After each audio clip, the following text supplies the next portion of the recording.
Hello. तो अब हम करते हैं सेकंड सम। ये देखिए, आई होप कि आपको बिल्कुल अच्छे से समझ आ चुका है कि what is collection and what is set. अगर कलेक्शन वेल डिफाइंड है, ठीक है, तो हम बोलेंगे दैट इज़ अ सेट। अगर कलेक्शन वेल डिफाइंड नहीं है, that is just a collection. तो हम पहले, अगर आपने ये सम कर लिए ना, तो इसका मतलब कि आपको समझ आ गया था पहली वीडियो में। A collection of all natural numbers less than 50। 50 से कम वाले जो कलेक्शन है नंबर्स की, तो 1 2 नेचुरल नंबर कहाँ से स्टार्ट होते हैं? 1 से। 1 2 3 4 5 6 सो ऑन अप टू 49। तो ये सारे जो हैं, ये सारी कलेक्शन जो है वेल डिफाइंड है ना, क्योंकि अगर मैं तुमसे पूछूं तो आप बोलोगे कि 50 से लेस वाले नंबर मैम को बता देते हैं। अगर मेरे से कोई पूछेगा, मैं बोलूँगी बच्चे ने पूछा है, तो 50 से लेस वाले नंबर बता देते हैं। So it is a set. So it is a set. Next देखिए, a collection of good hockey players in India.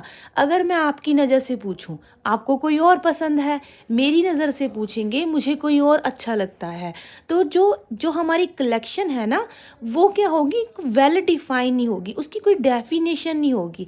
मतलब कोई उन्होंने कोई पर्टिकुलरिटी नहीं दी कि जो अच्छे से गोल कर पाता है या जिसकी स्पीड बहुत अच्छी है, तो कोई भी पर्टिकुलर थिंग नहीं दी उन्होंने।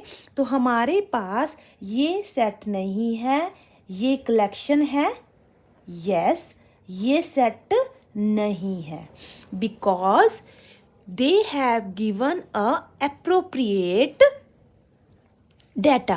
क्योंकि अप्रोप्रिएट डाटा मीन सिर्फ उन्होंने ये पूछा है गुड हॉकी प्लेयर सॉरी, तुम्हारी नज़र में कुछ और, मेरी नज़र में कुछ और, मम्मा की नज़र में कुछ और, पापा की नज़र में कुछ और। ठीक है, तो आगे, the collection of all girls in your class. आपकी क्लास की लड़कियों की गिनती, कलेक्शन। तो वो तो वही है ना बेटा। मैं आपको सपोज कर लो, मैं आपसे पूछ रही हूँ, आपके फ्रेंड से पूछ रही हूँ, आपकी जो गर्ल है क्लासमेट उससे पूछ रही हूँ, आपकी क्लास इंचार्ज से पूछ रही हूँ, आपके साइंस टीचर से पूछ रही हूँ, आपके मैथ्स टीचर से पूछ रही हूँ।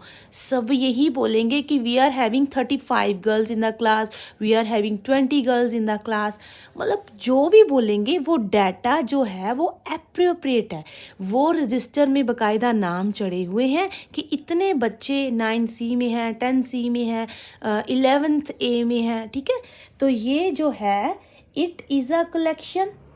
यस, तो उन्होंने कलेक्शन तो दे ही रखी है। इट इज़ अ सेट, बोलो बोलो, it is a set. Next देखिए, the collection of most talented writers of India. तो आपकी नज़र में बहुत अच्छा कोई राइटर है, चेतन भगत है, whatever the writers are there, I respect them. तो जो भी राइटर्स हैं, वो राइटर्स आपकी नज़र में जो आपको अच्छे लगते हैं, क्योंकि आप क्या पता फिक्शनल पढ़ते हो, क्या पता आप जो एजुकेशनल नो बहुत पढ़ते हो, कोई ऑटोबायोग्राफीज़ बहुत पढ़ता है, तो उसकी नज़र में वो टैलेंटेड है। मैं सपोज़ कर लीजिए नॉन फिक्शन पढ़ती हूँ, ठीक है, तो मैं बहुत मैथमेटिशियंस को पढ़ रही हूँ, तो मेरी नज़र में कोई और टैलेंटेड है। तो it means it is not a set. समझ आ गई बच्चा यहाँ तक? नेक्स्ट देखिए, the collection of difficult topics in mathematics. तो सपोज कर लीजिए मेरे एक बच्चे को पूछा, तो वो हमेशा बोलेगा कि मैम मेरे को ना सिमिलर ट्रायंगल्स बिल्कुल नहीं अच्छा लगता। उसकी नज़र में सिमिलर ट्रायंगल्स डिफ़िकल्ट है।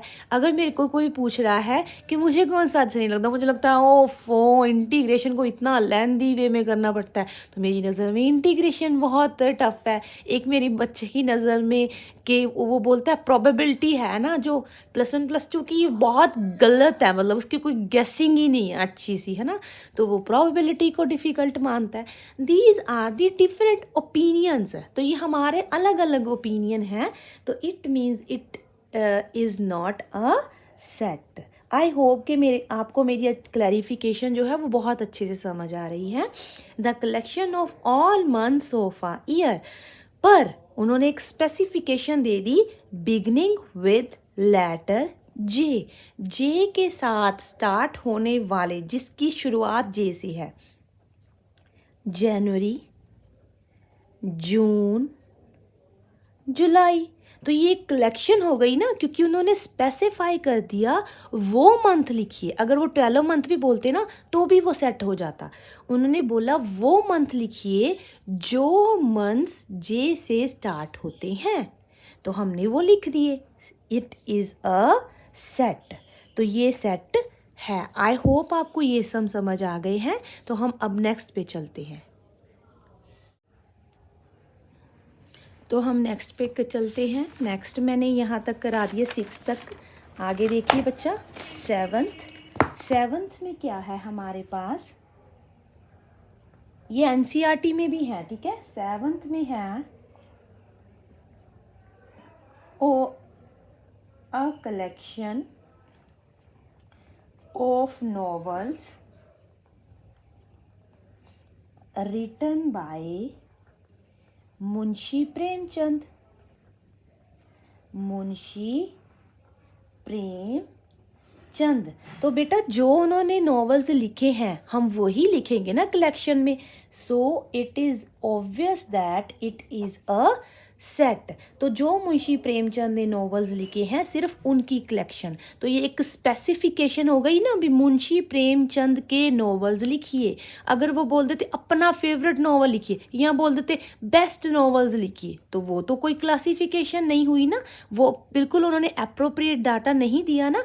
वो डाटा आपकी तरफ से कुछ और है, मेरी तरफ से कुछ और है, तो वो कलेक्शन रह जाता, but it is a set. Next देखिए, the collection of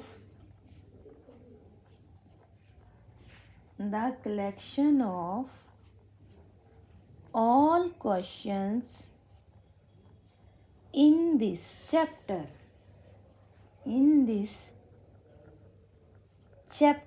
तो अगर उन्होंने ये पूछा है कि इस चैप्टर में, सपोज यही पूछ लेते इस एक्सरसाइज में कितने क्वेश्चन हैं, उसकी कलेक्शन क्या कहलाएगी। तो इसमें 3 क्वेश्चंस है ना, तो इसकी कलेक्शन वेल डिफाइन है। मैं आपको दिखाऊंगी तो भी बोलोगे मैम 3 क्वेश्चन है। आप मम्मा को दिखाओगे, मम्मा भी बोलेंगे बेटा 3 क्वेश्चंस है। टीचर भी बोलेंगे 3 क्वेश्चंस है। मैं भी बोलूँगी 3 क्वेश्चंस है।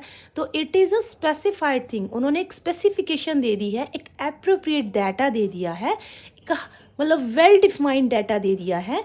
तो हम क्या बोलेंगे कि this is a set.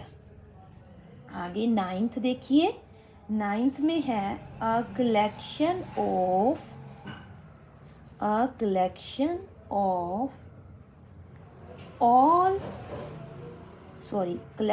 Of most dangerous animals of the world. हमने वो एनिमल बताने हैं जो मोस्ट डेंजरस है। अब मेरे से कोई पूछ लो, मेरे लिए तो रैट भी मुझे डेंजरस लगता है, स्नेक भी मुझे डेंजरस लगता है। तो हर बंदे का अलग अलग ओपिनियन है। और कोई जो माइस होती है उसको हाथ में लेकर घूम रहा है, उसके लिए वो डेंजरस नहीं है। हर बंदे का अलग अलग ओपिनियन है। सो it is not a set because they have not given well defined data for that, ठीक है। आगे 10th, the collection of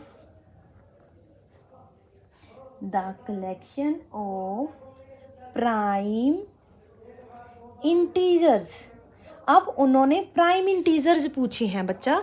तो हो गया 2, 3, 5, 7, 11, ठीक है। तो इसका मतलब क्या होता है, सो ऑन, मतलब ये चलती जा रही है गाड़ी जिंदगी के जैसे, ठीक है। तो हमारे पास the collection of prime integers, prime integer की कलेक्शन। आपसे पूछूंगी आप भी यही लिखोगे, मेरे से पूछोगे तो भी लिखेंगे, 9th क्लास के टीचर से पूछोगे तो भी वही लिखेंगे, 10th से पूछोगे तो भी वही लिखेंगे। सो it is a set because it is a well defined collection. हम इसको वेल मतलब डिफाइन करके लिख सकते हैं, ठीक है। तो अगर आपने मेरा चैनल सब्सक्राइब नहीं किया तो प्लीज़ सपोर्ट माय चैनल, मेरा चैनल सब्सक्राइब कर दीजिए। अगर आप बोर्ड पे पढ़ना चाहते हैं तो मैं बोर्ड पे पढ़ा दूंगी। तो मुझे किसी बच्चे ने बोला कि यहाँ से ऐसे अच्छे समझ आता है, तो I started like this. Okay bye. कल हम करेंगे नेक्स्ट सम इसका, ठीक है।